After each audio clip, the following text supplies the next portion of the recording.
சின்ன வயசுலேயே அவங்க ஆத்தா செத்து போனதும் ஒருத்தர் உசுறு அன்பு கிடைச்சிடாதான் ஏங்கிட்டு இருந்தவன். என் பேரை தவிர வேற என்ன தெரியும் உனக்கு? உன்னை பத்தி எனக்கு எல்லாம் தெரியும்.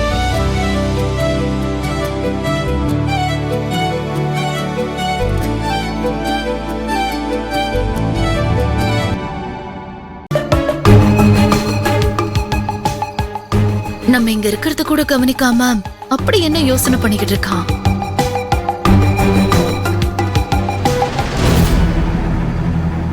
ஏய் தனுஷ், என்னடா வீட்டுக்குள்ள வராம இங்க நின்னுட்டு இருக்க? என் ஃப்ரெண்டு கார்த்தி இன்னைக்கு ட்ரீட் கொடுத்தாங்கக்கா. என்னடா அங்க யாராவது ஏதாவது சொன்னாங்களா? இல்லக்கா, நம்ம அப்பா மாதிரி தான் அவனோட அப்பாவும்.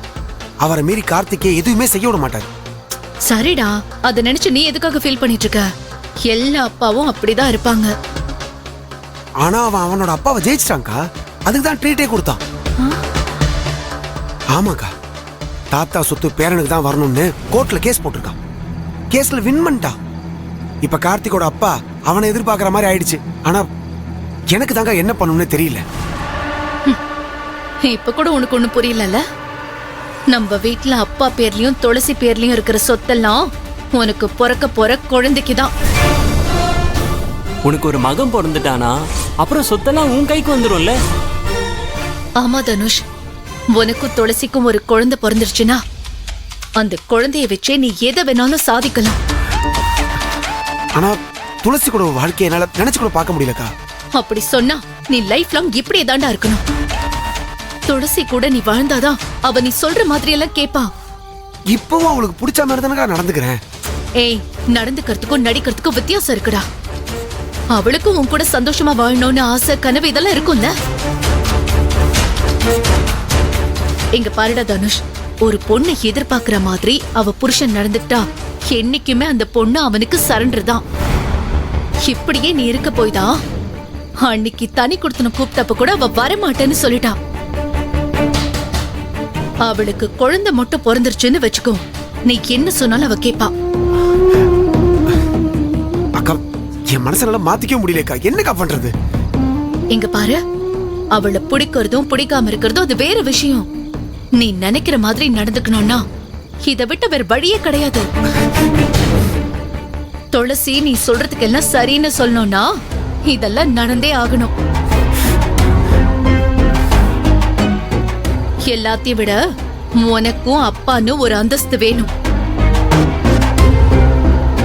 ஒரு பொண்ணுக்கு குழந்தை இல்லைன்னா 10 பேர் அவளுக்கு என்ன குறையும்னு பேசுவாங்க. அதுலயும் 4 பேரு ஆம்பளைக்கும் ஏதோ ஒரு குறை இருக்கும்னு பேசுவாங்க. நான் சொல்றதெல்லாம் சொல்லிட்டேன், அதுக்கப்புறம் உன் விருப்பம். எல்லாம் உன் கையில தான் இருக்கு, பாத்துக்கோ. நம்ம நிலைமை இப்படி ஒரு சிக்கல் ஆயிடுச்சு. என்ன பண்றது?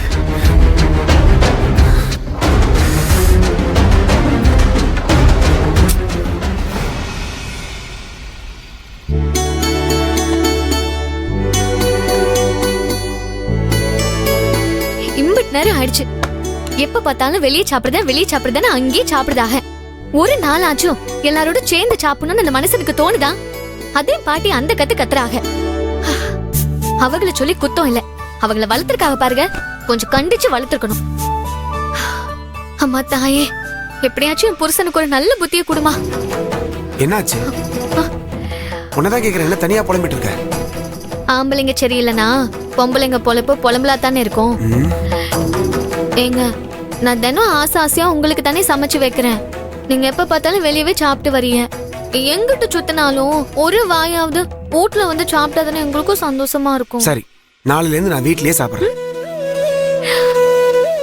நெசமாவா சொல்லுதீங்க? ஆமா. கீழே விரிச்சிருக்கிற பெட்ஷீட் தலகாணிலாம் எடுத்துரு. ஏன் உங்களை சாப்பிட சொன்னதுக்கு வெறும் தரையில படுக்க சொல்றீங்களா?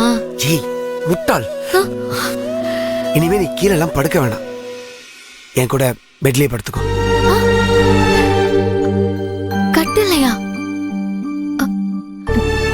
நான் உங்க பக்கத்துலயா? ஆமா, இரு வரேன். நீ கேட்க மாட்ட, நானே எடுத்து வைக்கிறேன்.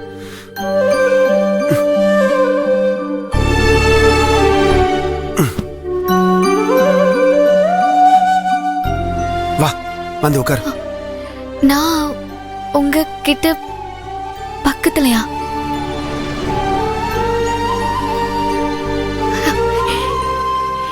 எனக்கு நான் உறக்கத்துல இருக்கேனா முழிச்சிட்டு இருக்கேனான்னு தெரியலங்க. ஏதோ சொப்பன கண்ட மாதிரி இருக்குது. நான் அன்பா பேசுறத உன்னால நம்ப முடியல. ஐயோ, அப்படிலாம் இல்லைங்க, நான் நம்புதேன். ஆனா நான் எதிர்பார்க்காத மாதிரி இதெல்லாம் பேசுறியலா? எனக்கு ஏதோ ஆகாசத்துல பறக்கிற மாதிரி இருக்கு. ரொம்ப ஹைட்டா பறந்துடாத, என்னால பறந்து வந்து பிடிக்க முடியாது.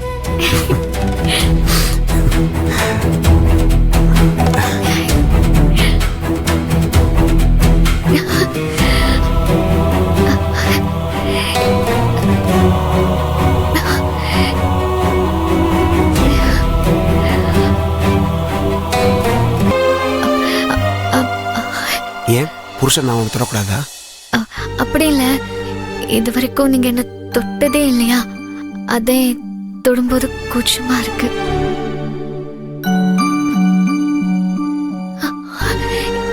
புருஷன் தொட்டா யாராவது கூச்சப்படுவாங்களா?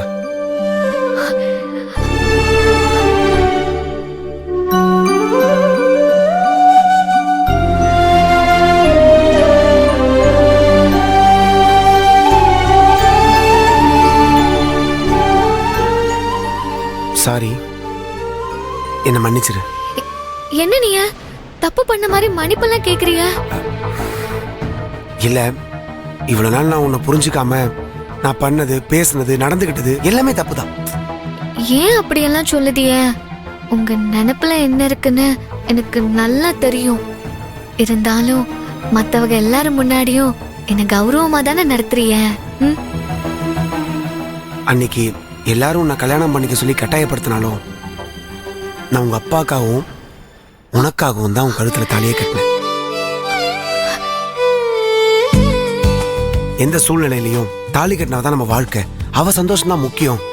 இந்த லைஃபே அவளுக்காக தான்னு இவ்வளவு நாள் தோணாம போயிடுச்சு. என்னங்க என்னென்னலாமோ சொல்லுதிய, எனக்கு ஒண்ணுமே விளங்கல. உனக்கு நான், எனக்கு நீன்னு எங்க அப்பாவோ உங்க அப்பாவோ முடிவு பண்ணல, அந்த ஆண்டவன் தான் முடிவு பண்ணிருக்கான். ஆமாங்க, எங்க ஊரை இசக்கி ஆத்தா தாங்க. அந்த ஆத்தானே வச்சுக்கோ. அந்த வாழ்க்கைய நம்ம வாழ்ந்துதானே ஆகணும். இந்த மரமண்டைக்கு இத்தனை நாள் அது உரைக்கவே இல்லை.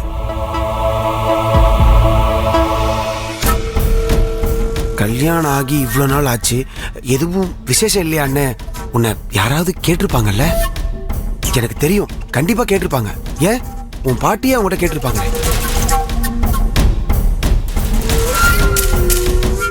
இன்னும் நாம எதுவுமே இல்லாம இருக்கோம். உன்னை யாரும் குழந்தை இல்லாதவன்னு சொல்லிடக்கூடாது. இப்ப என் பொண்டாட்டி எல்லாரும் பெருமையா பேசுற மாதிரி எப்பவுமே பேசணும். அதுதான் என்னுடைய ஆசையும்.